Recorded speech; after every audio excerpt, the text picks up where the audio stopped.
La région Nouvelle-Aquitaine est la plus grande de France en superficie. Champs, forêts, montagnes, rivières, villes et villages. Les enjeux écologiques y sont variés et importants. Dans cette courte vidéo, nous n'allons pas retracer l'ensemble de notre programme, mais au travers de l'exemple des déplacements, vous présenter notre vision politique de l'écologie.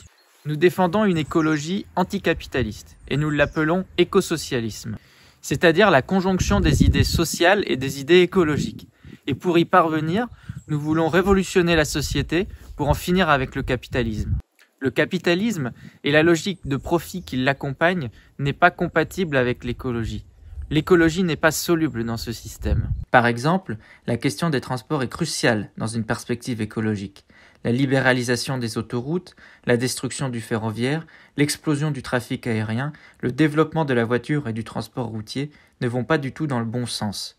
Cette pratique du transport est incompatible avec les objectifs de baisse des gaz à effet de serre, obligatoires pour limiter le réchauffement climatique et permettre le maintien d'une vie digne sur Terre. C'est pourquoi nous défendons une politique différente. Il faut un véritable service public du déplacement, de façon à ce que ça ne soit pas le marché qui dicte les déplacements des personnes et des marchandises. Une politique publique et écologique du transport doit privilégier les déplacements collectifs. Pour ce faire, il faut des réseaux de bus, de TER, de tramways de grande qualité. Le transport collectif doit devenir plus utile que la voiture, et moins coûteux. C'est dans cet esprit que nous voulons la gratuité des bus, la gratuité des tramways, la gratuité des TER. C'est le seul moyen de changer le paradigme du déplacement de façon radicale. C'est aussi une mesure sociale non négligeable.